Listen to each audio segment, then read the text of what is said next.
संकादिकों ने कहा कि हे नारद जी, अब हम आपको उस इतिहास को सुनाने के लिए जा रहे हैं कि जिन इतिहास को सुनने के उपरांत संपूर्ण पापों का शमन हो जाता है। अत्र ते कीर्ते श्यामम इतिहासम पुरातनम यस्सह स्मरण मात्रेण पाप हानि प्रजायते। अब हम आत्मदेव के चरित्र का वर्णन करते हैं। एक आत्मदेव नाम का ब्राह्मण था, श्रौत और स्मार्त कार्यों में निपुण था। घर में नित्य गीता भागवत का रामायण का पाठ होता था, वेदों का अच्छा जानकार था और अपूर्व भाव से अतिथियों का सत्कार करता था, तुलसी जी की अर्चना करता था। घर में चारों ओर आनंद भरा हुआ था। लेकिन देखो, संसार का सबसे बड़ा सत्य है कि भगवान सबको सब नहीं देता। किसी को कुछ देता है तो किसी से कुछ ले भी लेता है। अगर भगवान ने सबको सब दे दिया होता ना, तो भगवान के मंदिर में तो ताले लग जाते महाराज। इसलिए भगवान ने किसी को प्रचुर दिया है तो किसी से कुछ ले भी लिया है। आत्मदेव के जीवन में सब हैं, लेकिन आत्मदेव के घर में कोई संतान नहीं है। आत्मदेव की पत्नी है जिनका नाम है धुंधली। आत्मदेव कैसे हैं? संत स्वभाव। और धुंधली कैसी है? बोले जो घर में 24 घंटा लड़ाई झगड़ा और विवाद करती है। भगवान कहते हैं जिसके घर में विवाद है ना, बोले वही घर मेरे प्रसाद से वंचित हो जाता है। पति पत्नी 24 घंटे लड़े जा रहे हैं। एक एक मूड के 4 जनी भी, उनके लिए भी 10 कमरे भी कम पड़ रहे हैं महाराज। यदि भगवान के प्रेम को प्राप्त करना है ना, और बात तो सब दूर की है, बोले सबसे पहले घर में शांति का होना बहुत जरूरी है।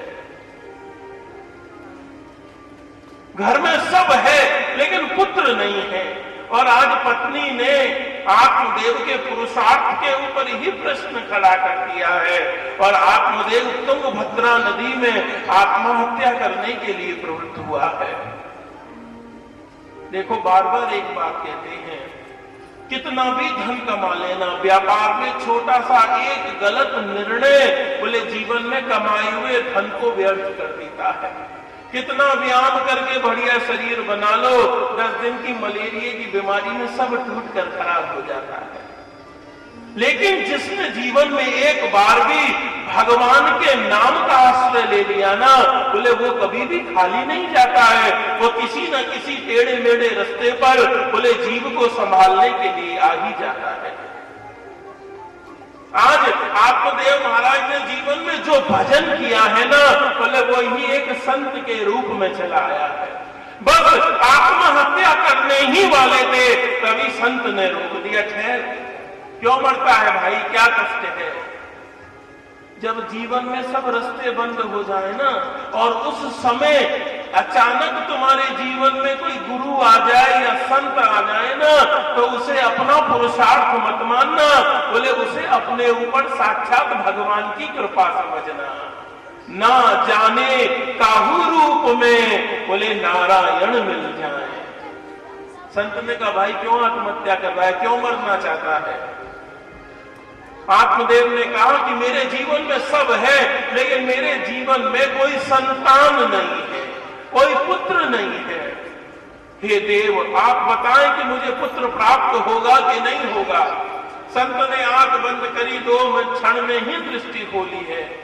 संत ने कहा कि देख भाई, एक जन्म की बात तो छोड़ दे, आने वाले 7 जन्मों में भी तुझे कोई संतान मिलने वाली नहीं है।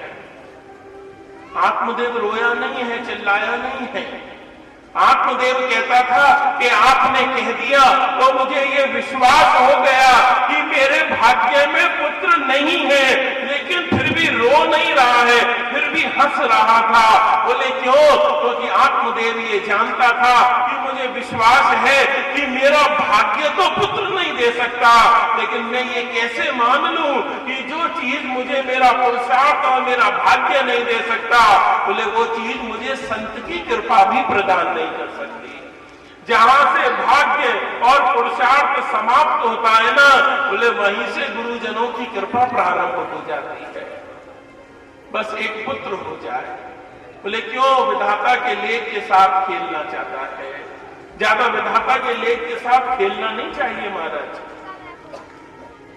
एक जन्म की बात छोड़ 7 जन्मों में भी कोई पुत्र नहीं होगा। बोले संत मेरे ऊपर कृपा करो। संत कहता था एक बात बता भाई, कि जिसके घर में 10-10 पुत्र हैं, उनके माँ बाप से पूछिए वो सुखी हैं? अरे कैसे पैमाना सिद्ध हो कि पुत्र ही आनंद देता है? अरे ये तो रो रहे हैं लोग कि पुत्र दुख दे रहा है। गुरुजी मेरा पुत्र बड़ा दुख देता है। जबकि संसार का सत्य ये है कि कोई किसी को दुख नहीं देता है, जीव के अपने कर्म ही उसको सुख और दुख देते हैं। पहले उसका घर तो देख ले जिसके यहाँ 10 पुत्र हैं और वो माता पिता कहाँ रह रहे हैं? बोले वो माता पिता वृद्धाश्रम में रह रहे हैं। एक माता पिता 10-10 संतानों को पालते हैं, लेकिन 10 संतानें मिलकर भी एक माता पिता को नहीं पाल सकती हैं। बोले भैया सोमवार को तुम रखो, मंगल को तुम रखना, बुधवार को तुम रखना, बृहस्पतिवार को तुम रखना। जिसने अपने जीवन में अपने माता पिता का सम्मान नहीं किया ना, वो कितनी रामायण सुन लेना, कितनी भागवत सुन लेना, लेकिन फिर भी उसका कल्याण संभव नहीं है। प्रेम करो लेकिन मोह मत करो। हम कर क्या रहे हैं? हम मोह कर रहे हैं, जबकि मोह बंधन का कारण है। जिसमें हमारा मोह हो जाए ना, उसकी तो बड़ी से बड़ी गलतियां हमें दिखाई नहीं देती हैं, लेकिन फिर भी ना माना। एक फल दे दिया संत ने, ले जा खिला दे अपनी पत्नी को, और सुन इससे पुत्र नहीं होगा, इससे कृष्ण भक्त पुत्र की प्राप्ति होगी। धुंधली के पास ले गया, बड़ा जतन करने लगा, देवी आप ये फल खा लेना। लेकिन वो तो धुंधली है महाराज। बोले रख दे मेज के ऊपर, जब इच्छा होगी तब खाऊंगी। मेज पर रख दिया और देवी देवता मनाता हुआ चला कि भगवान कैसे भी ये फल खा ले। धुंधली ने वो फल उठाया, सोच में पड़ गई है कि देखो संत ने दिया है ये फल, व्यर्थ नहीं जाएगा, इसको खाऊंगी तो निश्चित रूप से मेरे गर्भ को जाएगा। लेकिन ये है धुंधली। और अध्यात्म में धुंधली किसे कहते हैं? बोले जो संशय में रहती है। जो संशय में रहते हैं ना, बोले उनकी आत्मा का विनाश हो जाता है। मैंने फल खा लिया, मैं गर्भवती हो गई, चोर आ गए, गांव में आग लग गई, मैं दौड़ ना पाऊंगी। इतने सारे कुतर्क, इतने विचार दिमाग में आए कि वो फल उठाया और खिड़की से बाहर फेंक दिया है। वहीं उनकी बंध्या धेनु बंधी थी, गैया बंधी हुई थी, उस गैया ने उस फल का सेवन किया है। बहुत समय बीत गया है, धुंधली की बहन आई, दुष्ट की बहन भी दुष्ट महाराज। उसने कहा तू एक काम कर, गर्भवती होने का अभिनय कर, मेरे गर्भ होने वाला है, मेरे 9 संतान है, पति भी लोभी है, तू थोड़ा धन दे देना, मैं वो संतान तुझको लाके दे दूंगी। चली गई है, जोर जोर से चिल्लाती थी मैं गर्भवती हो गई, मैं गर्भवती हो गई। आत्मदेव ने जैसे ही सुना प्रसन्न हो गए और भगवान का एहसान मानने के लिए बोले तीर्थ में चले गए हैं। का इंसान ना बने ना तो कभी भी न्याय नहीं कर पाओगे। धुंधली ने गर्भवती होने का अभिनय किया, आत्मदेव तीर्थ में चले गए। 9 महीने के बाद लौटे हैं, संतान दे गई है काली पाप की मूर्ति, चारपाई के ऊपर लेटा हुआ था। धुंधली ने घोषणा कर दी कि ये पुत्र मेरा ही है। आत्मदेव आए हैं, संतान पर दृष्टि डाली, लेकिन ये तो पाप की मूर्ति, काला भयंकर। आत्मदेव सोचते थे मैं गोरा, मेरी पत्नी गोरी, घर में वेद शास्त्रों के पाठ होते हैं, मैं यज्ञ अनुष्ठान करता हूं, उस बीच में ये पाप की मूर्ति कहां से आ गई? इस अवस्था में भी अंदर से आवाज आई है विवेक की कि ये तेरा पुत्र नहीं हो सकता। लेकिन उसके ऊपर मोह ने अपनी चद्दर बिछा दी है। चलो जैसा भी है, अंतिम संस्कार तो करेगा कम से कम। तभी लोगों ने आकर सूचना दी कि आपकी गैया के यहाँ भी सुंदर पुत्र का जन्म हुआ है, जिसके कान देवताओं के समान हैं, इसलिए उनका नाम गौकर्ण जी महाराज पड़ा है। दोनों ही समय के साथ साथ बड़े हुए हैं। एक अमावस्या की रात्रि के समान बढ़ा हुआ है, एक शरद पूर्णिमा के चंद्रमा के समान बढ़ा हुआ है। गौकर्ण जी संतों के साथ तीर्थ पर चले गए हैं। अब धुंधली धुंधकारी और केवल आत्मदेव घर में रह गए हैं। देखिए, धुंधली का बेटा था, इसलिए इसका नाम भी धुंधकारी पड़ा है। पूरा गांव इससे बड़ा भारी दुखी था। स्त्रियों पर को दृष्टि डालता, शमशान घाट जाता, मुर्दों को खींच के ले आता। पूरा घर दुखी था, पूरा गांव परिवार दुखी था।